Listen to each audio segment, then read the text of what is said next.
We pick up where we left off with the concept of irreducible complexity. Oh dear. Recall that Charles Darwin himself wrote in The Origin of Species, "If it could be demonstrated that any complex organ existed which could not possibly have been formed by numerous, successive, slight modifications, my theory would absolutely break down." And his next sentence was, "But I can find no such case." In fact, in the chapter of the book in which you found that quote, Darwin explains how these things come to be. That is, evolution by natural selection. In that book, written almost 200 years ago, Darwin was arguing against the ideas that you are proposing. So after 200 years, creationists are saying the same things, and we have the same answers. You will see that Darwin would today say his theory has failed, utterly. Its many breakdowns mean it cannot be true. He would say this. No, he absolutely would not say that. In fact, that's the point of the entire chapter in which you found that out of context quote. And for almost 200 years, it's been explained that it just does not break down. Sadly, he's not here to tell us to drop his theory, that it's false. No, when he was alive, he was saying the exact opposite of that to people who are saying the same things as you. If only people would believe Charles Darwin's own rules governing his ideas. Yeah, wouldn't that be nice? No one would believe evolution. Back from the grave, he would be the first to disown the theory of evolution. It's easy to make such assertions about a guy who can't defend himself. You know, being dead and all. If you want to explain what Darwin thinks, you should read his books, not just out of context quotes. Okay, here he's just going through examples of irreducible complexity. Like I said before, I feel like I've said enough about this. And quite frankly, I've been dealing with these things too much, and it's really boring. So here's what I would be saying over and over and over. Just because the parts rely on every other part does not mean that it couldn't have came from parts that were simpler than it is. And it doesn't mean that it always relied on those parts. That molecular machine did not have to come into existence all at one time. In fact, all that is needed to start Darwinian evolution is for something to form that can replicate and that can change as it replicates. Please stop doing that thing with your mouth. That quote is not from somebody who actually knows what they're talking about, but instead a creationist that you got your information from. Because let's be real, what you're doing is taking played out creationist arguments and copy-pasting them into your script. These things did not come out of blind, dumb luck. They came out of natural processes, namely evolution by genetic mutation and natural selection. They did not have to be produced exactly the way they are. Every organism that we see can be formed by numerous successive slight modifications. Now another source. Atheist Richard Dawkins has admitted the more statistically improbable a thing is, the less we can believe it just happened by blind chance.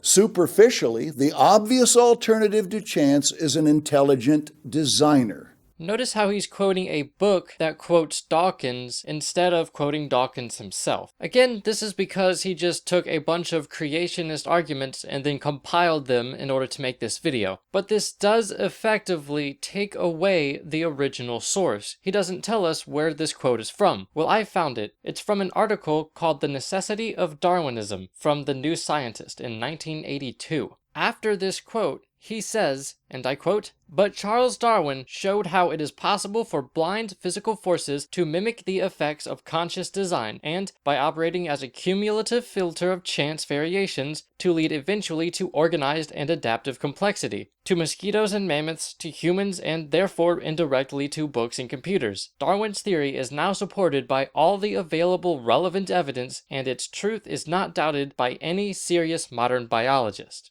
But of course you wouldn't put that in your video now, would you?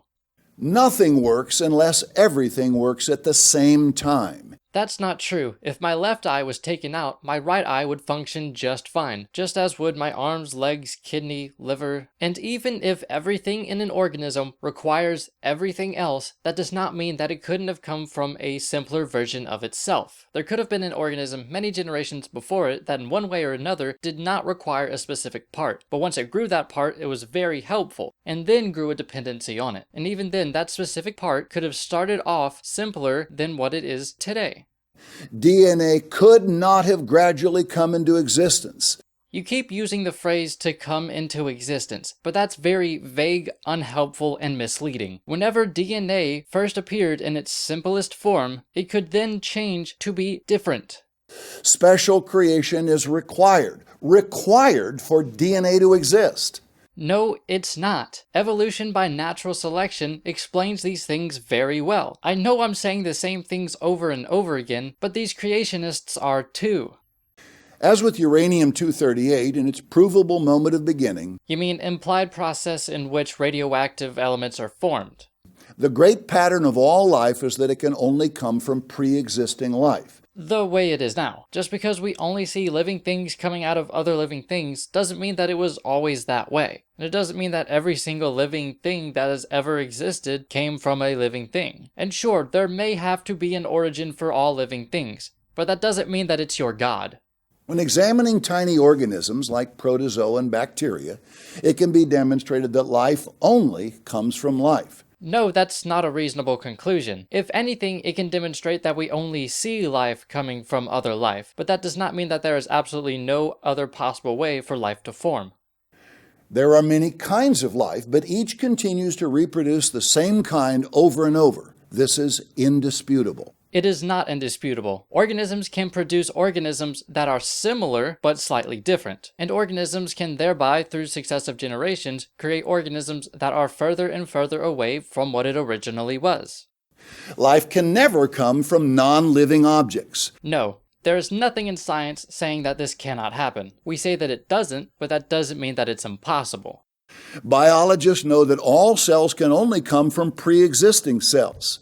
Evolutionists theorize that inanimate objects, under certain unknown circumstances in the misty past, as they like to assert, somehow spontaneously gave birth to primitive life forms. Yes, that's almost certainly how it happened. Through archaeological records and such, we can see that throughout time, organisms are becoming more and more complex, meaning that going back in time, it's becoming less and less complex. So it's safe to assume that organisms originated from a super simple organism. So simple, in fact, that it could have formed on its own in convenient circumstances.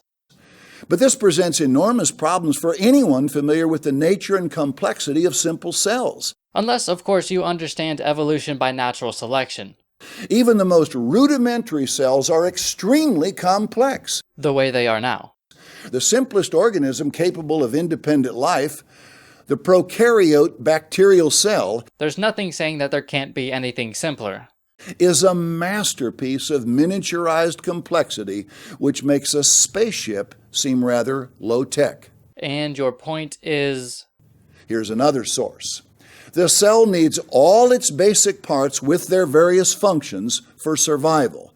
Therefore, if the cell had evolved, it would have meant that billions of parts would have had to come into existence at the same time, in the same place, and then simultaneously come together in a precise order. You keep saying the same thing. If I make a 2-hour series just saying God does not exist over and over again, will I get thousands of views?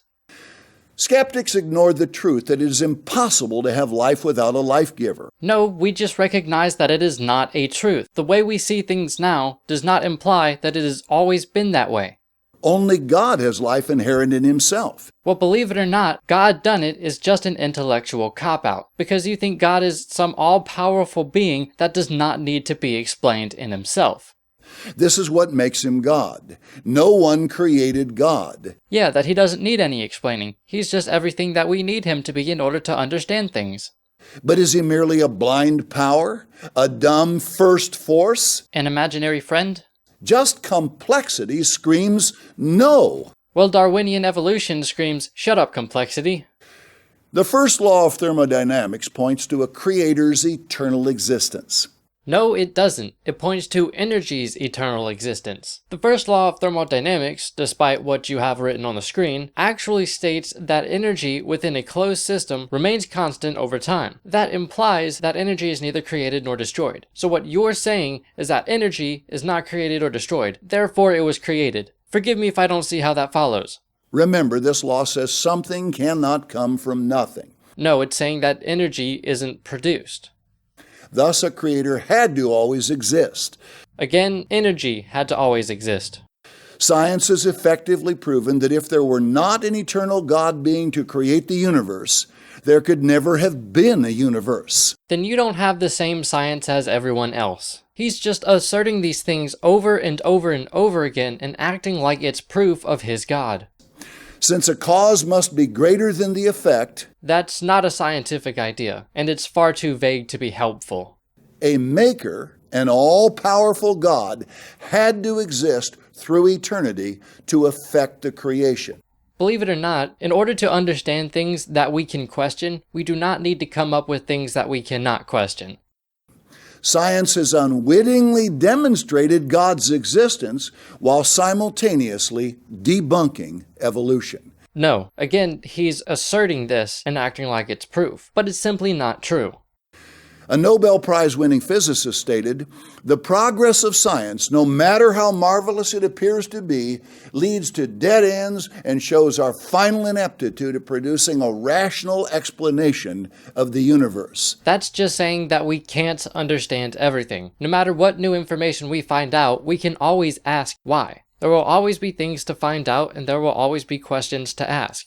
Let's add and also a rational explanation for plants, animals, and human beings. The fact that you refuse to understand evolution does not mean that it is irrational. If I tried to learn evolution by reading creationist sources, I would have a bad view of it too. For years, I thought the Big Bang Theory was ridiculous because the only explanations I was given was creationist understandings, which were simply wrong. He's not looking at evolution and then debunking it. He's looking at creationists who also don't like evolution, and then calling us ridiculous for not believing in their imaginary friend. Instead of looking for the truth of creation, science has chosen confusion, suppositions, and deceit.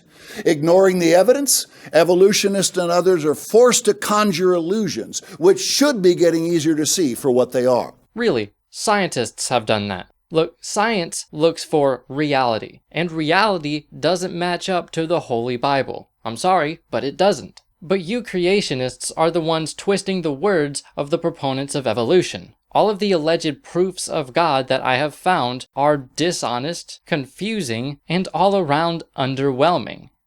But why would highly intelligent men believe such false and silly ideas and even willingly deceive people into doing the same? Because they actually understand science. Get this. They do not want a God telling them what to do. They cannot have that. In their world, God must not exist. They want you to agree because, like misery, darkness also loves company.